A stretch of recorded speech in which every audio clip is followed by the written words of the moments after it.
আমাকে ব্যায়াম করা শেখাবেন বলেছিলেন। অপেক্ষা করতে কি সুন্দর চাকরি, মাইয়া লোক রে ধইরা ধইরা ব্যায়াম শিখাইবো। আমারে ড্রিল মাস্টার করা যায় না? খবর কি বলো? খবর ভালো, আমি ওনাকে চিঠিটা দিয়েছি। তারপর উনি খুশি মনে চিঠিটা নিয়েছেন। ব্যাপারটা খাইছে না, খায়নি, পড়েছেন। ওই হলো। তো এটিএম ভাইয়ের সাথে আপনার খুব সম্পর্ক ছিল, তো এটিএম ভাইয়ের সম্পর্কে কিছু বলুন। অসম্ভব ভালো মানুষ ছিল। ওনাকে যখন আমি প্রথম বললাম যে এটিএম ভাই, যেহেতু আপনি আমার ছবির সেন্ট্রাল ক্যারেক্টার, এটা ডায়লগগুলো আপনাকে কারেকশন করতে হবে। উনি আমাকে বললো যে করতে পারে, একটা শর্ত আছে। কী শর্ত? আমাকে টাকা দিতে পারবেন না। সেটা কেমন কথা, আপনাকে টাকা দিতে পারবো না? বললো না, আপনার ছবির ডায়লগ সব আমি আমার মতো করে দেবো, টাকা দিতে পারবেন না। প্রথম প্ল্যান ছিল কক্সবাজার যাওয়ার, তো কক্সবাজার সেখানে উনি শর্ত দিল যে সমস্ত খরচা উনি দিবে। Okay fine. আমি বললাম না, এটা হইতে পারে, আমার ছবির জন্য আপনি কেন খরচা দিবেন? রাইট। ফাইনালি পরে হলো ওনার বাসায় যখন আমরা সকালে গেলাম, আমি আমার ক্যামেরাম্যান এডিটার আবদুল্লাহ জহির বাবু সহ গেলাম আমরা প্রথম দিন। তা আমরা যথারীতি রাস্তা থেকে নাস্তা নিয়ে গেলাম, যে আমরা যেহেতু যাবো না এখানে, ওনার বাসায় বেশ লোক থাকতো, ছেলের বউ টো মিলায় আর কি। তো ওনাদের 15-20 জন ধরে আমাদের সব 25-30 জন নাস্তা নিয়ে গেলাম আর কি। তো আমরা ঢোকার 5 মিনিট পরে আমাদের জন্য নাস্তা আসলো, পুরান ঢাকার নাস্তা, তেহারি নেহারি। আমার নিজের কাছে খুব লজ্জা লাগলো যে এটিএম ভাই কি আমার নাস্তাটা ফেলে দিল নাকি খাইলই না, যে উনি আমাদেরকে সবাইকে একদম পুরান ঢাকার নাস্তা খাওয়াইলো। ফাইন। সেকেন্ড ডে আমি নাস্তা নেওয়া যাবে না, আমি ফলমূল নিয়ে গেলাম আর কি, বিভিন্ন ধরনের ফল, যেহেতু টাকা নেবেন না, ভদ্রলোক কষ্ট করতেছে। ওই দিনও মাইন্ড করে বললো যে আবেদিন ভাই, আপনি যদি কালকে থেকে কিছু নিয়ে আসেন, আপনার ছবিতে আমি কাজই করে ঘর থেকে বের করে দেবো। তাহলে ঠিক আছে, এটিএম ভাই আর আনবো না। আমাদের কাজ সারাদিন কাজ করলাম। থার্ড ডে অ্যান্ড কি করে আমি 1 কার্টুন সিগারেট নিয়ে গেলাম। Okay fine. এখন উনি দেখে বলতেছে, বাবু দিছে, আব্দুল্লাহ জহির বাবু দিয়ে বলছে যে এটিএম ভাই, এটা জানাবো আপনার জন্য আছে। এটা মুস্কি হাসি দিয়ে বললো, থাক, মহব্বত করে আছে, রেখে দিই আর কি। কারণ সিগারেটটা উনি খুব খুশি মনে এখন।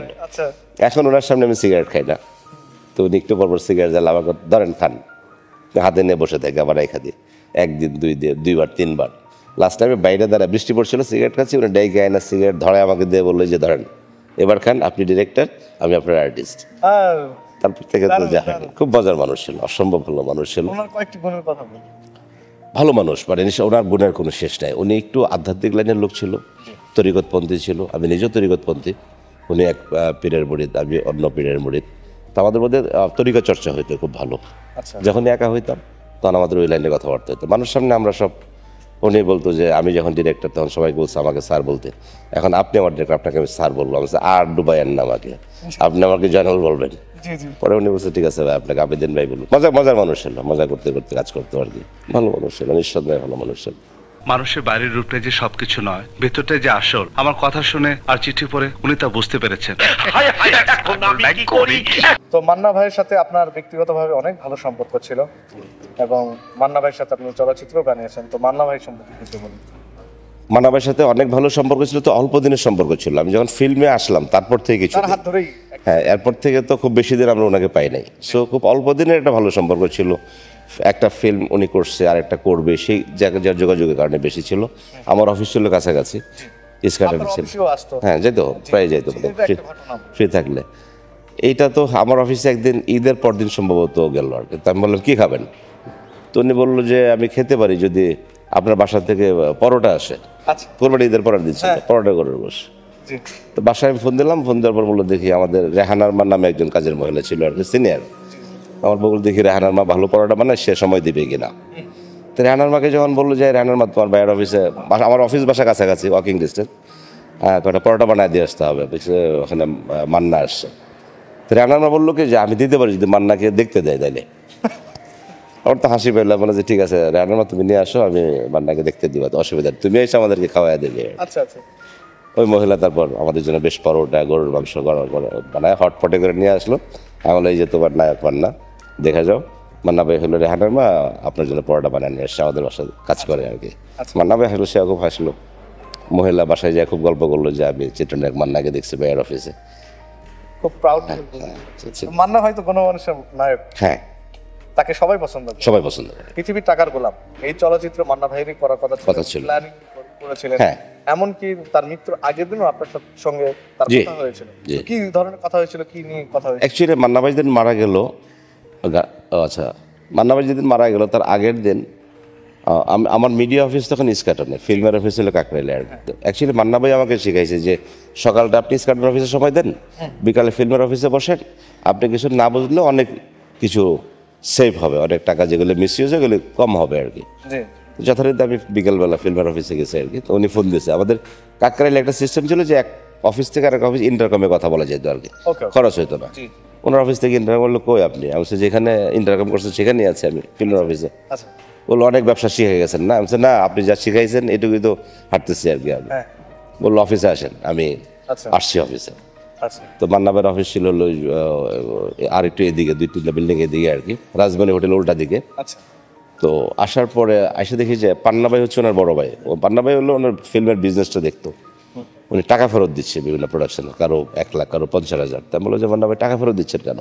আচ্ছা, তো বললো যে আপনার পরের ছবিটা আমি করব, অনেকদিন পর আফসারি ভাই ছবি বানাবে, ওনার ছবিটা আমি করব, আকবর ভাই ছবি বানাবে, ওনার ছবিটা করব। তো এগুলোতে আগে জায়গা ব্লক করা ছিল, কিছু জায়গা যে খালি না করে আপনাদের ছবিটা করতে পারবো না। ওকে, তো যথারীতি ফেরত দিল। আমরা কিছুক্ষণ গল্প করলাম, আড্ডা দিলাম, নাস্তা খাইলাম, চলে গেলাম। পরদিন সকালবেলায় আমাকে ফোন দিল আবদুল্লাহ জহির বাবু, 9টা 10টার দিকে সম্ভবত। বললো যে মান্না ভাইয়ের কোনো খবর জানেন? আমি কিছু জানি না। কালকে একসাথে কথা বললাম, আড্ডা দিলাম। বলছে মান্না ভাই হয়তো মারা গেছে অথবা মারা যাবে ইউনাইটেড হাসপাতালে। একদম তখন আপনি শক হয়ে গেলেন কঠিনভাবে, মানে এইটা তো আসলে বিশ্বাস করার মতো না। যে মানুষ আপনার গতকালই আপনার সঙ্গে কথা একসাথে বললো, আড্ডা দিলেন, নাস্তা খেলেন, ফিল্মে সে ফুল সাপোর্ট আপনাকে খুব- যে কারোর জন্য, হ্যাঁ, সাহস সবার জন্য করতো সে, এটা তার চরিত্র ছিল আর কি। তো সেই লোকটা আমি বললাম কোন হাসপাতাল? বলে ইউনাইটেড হাসপাতালে।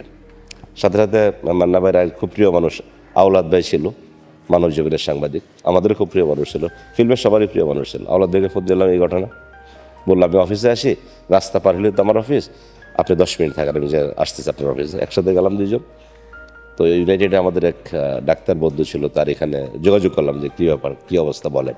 হ্যাঁ, বললো আপনি একা উপরে আসেন। আমি বলছি, একা না, আমার সাথে আরও 1-2 জন যাবে, সম্ভবত আওলাদ ভাই ছিল আর জানিকে ছিল। আমরা উপরে গেলাম, বললো দেখে যান, মারা গেছে আরও আগেই। এটা যদি আমরা এখন প্রকাশ করি তাহলে লোকজন যেভাবে আসতে হল ভেঙে, মানে হাসপাতাল ভেঙে ফেলবে। বলছে আপনার প্রশাসনিক কিছুটা সেফটি নিয়ে পরে হয়তো এটা করবে আর কি। এরকম জানছে, খুব খারাপ লাগছে এটা আমাদের কাছে আসলে। তারপর তো একটা আমার সময় লাশের সাথে আপনি ছিলেন। ও হাসপাতাল ছিল। তারপর ওখান থেকে যখন এফডিসিতে হয়েছে, এখানে আমরা ছিলাম। টাঙ্গাইলে আমি যাইনি, টাঙ্গাইল যখন জানাজার জন্য গেছে তখন আমি যেতে পারিনি। এখানে গেছে সবাই ছিল। প্রথমে আপনার অন্তর্চক্ষু খুলুন, আপনি কারেক্ট লোকটিকে বেছে নিয়েছেন নিজের জীবনের সাথে। এতক্ষণে নিশ্চয় বুঝতে পেরেছেন আমি কি বলতে চেয়েছি। একজন সুন্দর মনের প্রেমিকের প্রথম আহ্বান, প্লিজ